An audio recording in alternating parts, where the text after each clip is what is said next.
In this segment, we're going to be talking about the Treasury still yet to reap the rewards of Brexit, and we're going to hear what the geniuses at the Telegraph have come up with this time. So one of the selling points for Brexit was the UK was freed of EU regulations and tax requirements and could flourish as an economic powerhouse when we're not really doing that great. We wanted equivalency with the EU and they didn't give it, so now we're going the deregulation route.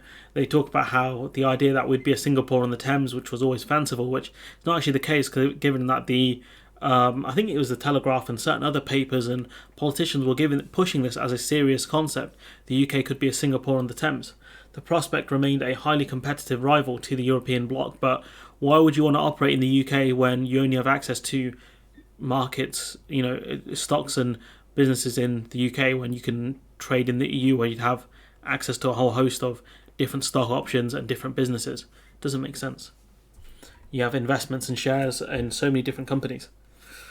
So far, little has been done to realise this ambition. How sad, I'm crying, Mbappe crying face.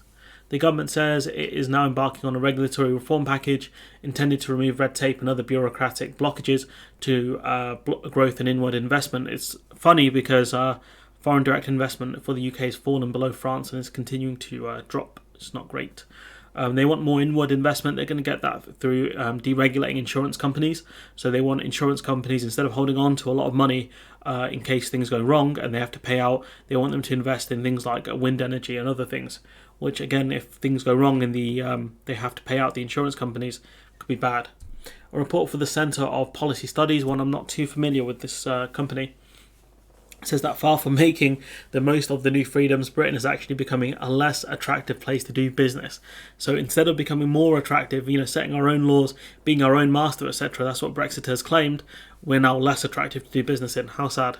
The think tank claims to have carried out the largest ever survey of UK investors, based on interviews with more than 100 commercial leaders controlling hundreds of billions of pounds in capital. So essentially, you have some very rich investors who have a lot of money to invest, and they're clearly not happy.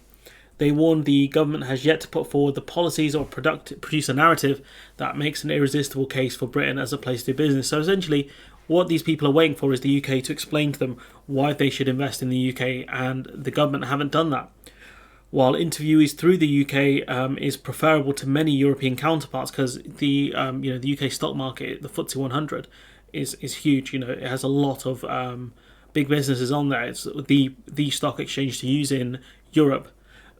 Simply, a lot of things are ebbing away from it. The CPS said there was a widespread belief in recent years the direction of travel has been negative, despite all the freedoms we have.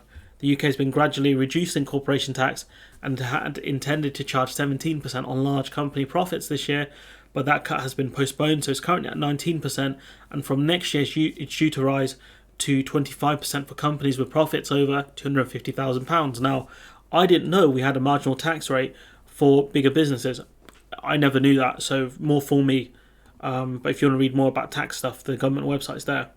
There are now lower charges for smaller firms and other deductions, extensions and exemptions, but the issues with those things are you need good accountants to really make the most of deductions, extensions and exemptions, because the accountants are going to be the ones to have knowledge of these things, and accountants cost a lot of money. The system needs to be competitive and to understand with specific tax breaks to boost investment, which, to be fair, the UK have tried to do that with the windfall tax. They've said that you get a tax exemption if you invest that money in the UK. The problem is that windfall tax money is going to gas and oil extraction in the UK, be the North Sea, instead of going to renewable energy, which would make more sense. But never said the Tories were smart. One thing that investors will not want to see is a windfall tax on energy giants. However, we have seen that. And so obviously, if people were going to say these people were going to invest in energy generating companies, that windfall tax might put them off a bit, because all of that tax money would have gone, some of that tax money would have gone to them via dividends, etc.